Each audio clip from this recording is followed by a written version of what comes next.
Ça fait longtemps que je cherchais, je sentais que Dieu me demandait quelque chose. J'avais envie de donner, je ne savais pas comment. Et j'ai fait pas mal de mouvements, de mouvements chrétiens, de différents types quand j'étais étudiante, des groupes de prière, enfin voilà. Et puis un jour par hasard, c'est en cherchant justement, on m'a parlé de l'Opus Dei. J'étais dans une résidence d'étudiante pour écouter un cours. Et moi j'ai eu le coup de foudre, hein. Ça a été très rapide. Et je me suis dit, ça c'est pour moi, c'est exactement ce que c'est trop bien fait, c'est ce que je cherche depuis plusieurs années. Donc ce que j'ai beaucoup aimé, c'est quand j'ai entendu parler de cohérence, en fait, le fait que d'être chrétien aujourd'hui, d'aimer le Christ, ça avait des conséquences directes sur la vie professionnelle, la relation avec les autres, surtout, et qu'il fallait... c'était un tout, en fait. Dans l'Opus Dei, on parle beaucoup d'unité de vie, c'est une expression qu'on aime beaucoup.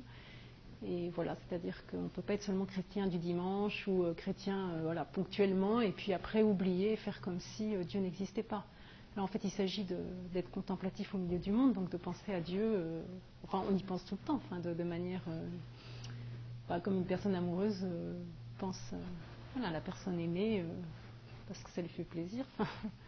Je pense à Dieu, je lui parle, je fais les choses pour lui. Bon, quand ça me coûte, je lui dis bon allez, je vais le faire pour toi, pour te faire plaisir, parce que je sais que c'est bon. Quand je suis heureuse, quand je fais quelque chose où je suis bien, je le remercie, je lui parle. Et puis bon, parfois je pense à ce que je vais faire le soir. Je sais pas, il y a une intimité entre nous deux et voilà, c'est ça. Parfois je l'oublie aussi parce que je pense à autre chose.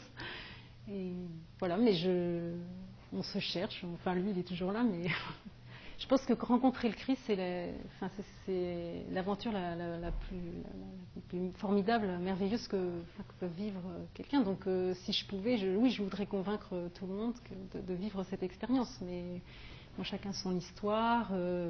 Et puis, il s'agit aussi de respecter tout le monde.